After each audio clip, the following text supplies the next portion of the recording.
Welcome back to Super Sentai Review, episode number 186. You might notice my voice sounds a little looks like it sounds a little better.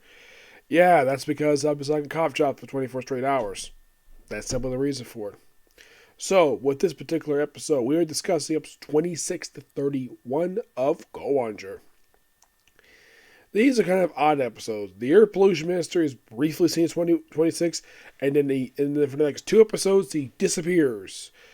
My guess is probably behind the scenes, the actor probably took a vacation.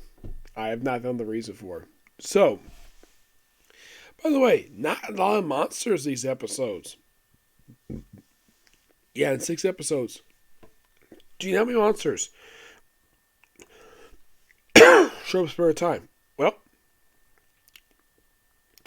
in the case of the air pollution minister, he put out one monster. No, seriously, it's the drowsing monster. That's all I did. Water pollution monster, she put out, she had 1, 2, 3 monsters.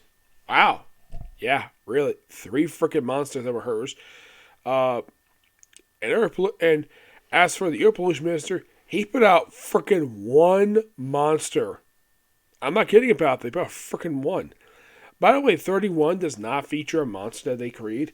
It's just a creature from another world. Sound world. Yeah, and the whole thing with this one is like basically have the girls of the series have Go on Yellow, Go on Silver, and the water pollution minister form an Iowa troop to basically calm down a giant monster. Yeah. And it's called Lambico. And by the way, he's defeated by, get this, the very technique that Go-onger used to defeat their monsters in their original series. With a ball like, oh, kick here, and then eventually, bam, destroys the monster. Yeah. Supposedly, anyways, though, by the way, the whole thing with Sour, that comes back later on in the series. Yep. But in the case of basically some of the other ones, 26 is simply put, it's hinted at with this one. Now, this is where we're introduced to the prince, the one who the water pollution minister does not like him at all because basically she describes him as a pervert because he's a substance beauty. And instead of falling for her, he falls in love with the Bear Zord, who's a girl. Yes, seriously, he falls in love with an engine. Why the heck this is, I don't know. He would just play along. And it was hinted at that the Bear Zord was actually in love with the Zord for Go on Silver. And this one does hit something that's actually really true about the series. Where Go on Silver, and if we see, of course, these episodes here, that she's falling in love with Sasaki, Go on Red. And when in episode 30, I think it was, where he had the straw monster, she like, oh, he's so cool. Yeah, hints of her attraction to him. I mean, it's not like completely out of the blue. It's not like it comes like, oh, she's in love with him. They're building this up for potential romance, but building it is for feelings for him, which is quite nice. As for her brother, he does no intimate. He just thinks like, what? Really? You fall for him? This idiot? That's what his perspective. Yep. Yeah, the straw monster is like, oh, drinks of this particular fluid that the water pollution minister makes and goes crazy. Now, in 29, when the water pollution minister comes back after his 2-episode hiatus, he comes back dirty. Where the heck he was is never really explained. He's still basically mourning over the death of the vice minister. So he forms the Hammer monster and proceeds to destroy cities. He destroys like an actual city. Don't know. This is probably the most serious episode of the whole series. And then we go back to comedy for our next episode. Yeah. And also, this very same episode, Go on Silver gets injured. Yeah. She gets hammered. She gets beaten the crap out of. Seriously. It gets really bad. This episode is also not worth the debut of a new Zord. Well, actually, it's a. How should I put this? It's the debut of a wheel. The Armored Wheel Go Reader GT. Which you might be asking, did they use this in RPM? Yes, they did. It's called Rotech Sword. Yep.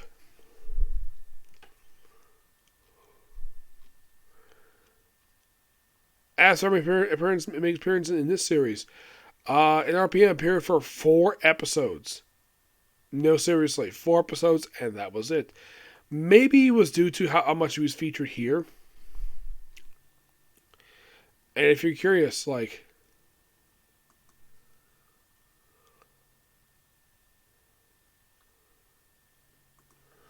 how many episodes does it appear in, per se? Not a lot. Not really.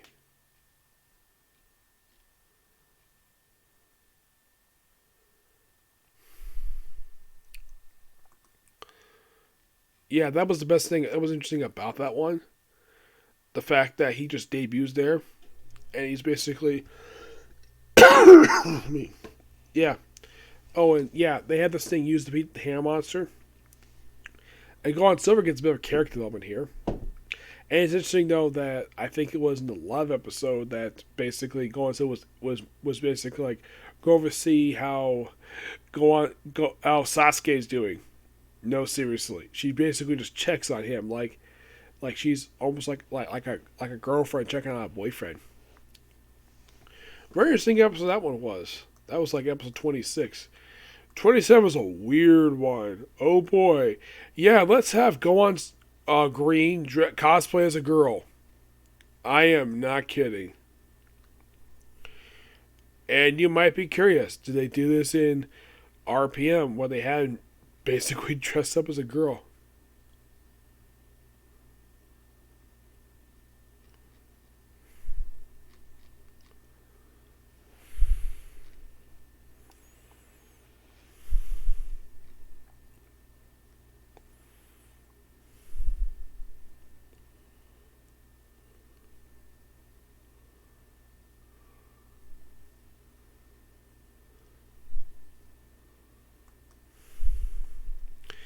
Yeah, no mention of that one. They dress up as a girl.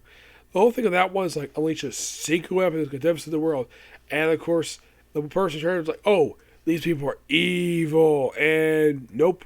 By the way, it's person Ounson, who's from Junk World. She appears in one episode, and that's it. Just an old lady who pops up here for one episode, and that's it for her. Mm-hmm.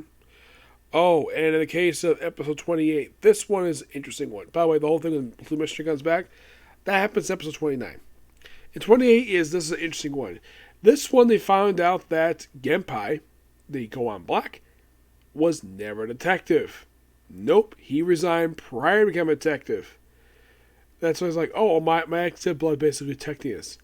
Yeah, he says an ex-detective, and he never was. Nope. They meet his old partner, and he feels, yeah, that part was a lie. Him part of police force, that was true, but a detective, that's a big fat lie. His punishment is he gets tickled. No, seriously, he gets freaking tickled. I thought that was kind of funny. But that was a very interesting one. I'm already technically talking about 29. In the case, episode 30. Yeah, that was the episode everyone went freaking nuts. Yeah, and I want to talk about the G3 Idol unit, which I don't think they appeared again. No. And this episode was not adapted for Power Rangers. One of the few that never was. In case you're curious, was the reason for it? They probably, my guess is because American culture probably doesn't get the Idol stuff. That's a possibility. But who knows?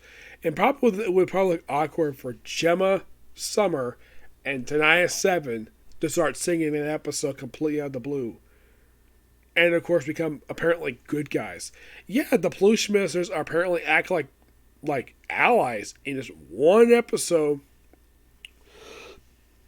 And for the second time in the series, the Water Pollution Minister takes off her outfit that she normally wears. Last time was several episodes back before this one. We see him like training him. I was like, oh, go on a roller coaster. And it's like, oh, everybody takes turns to whatever training. Like, oh, use a harness to train people to do the poses that the idols use. Or playing dodgeball. And I'm like, are you going to get the singing? Nope. They don't show them practicing. They just sing really good. And eventually, they're the ones who defeat the monster of the episode. And that's it. Yeah, pretty good stuff here. Can we discuss many episodes? Probably. With this point, I have 19 episodes left to go for Go-onger, and that's it. Yep, that's it. So yeah, that's episode review. Stay tuned for next week, which is going to be, well, since we're pretty much almost out of the year 2022, why not do a review of, talk about what I basically covered this year for the Japanese stuff, like the tokusatsu stuff and anime, which surprisingly, you'd be surprised how it is, okay? Thanks, Phil. Bye.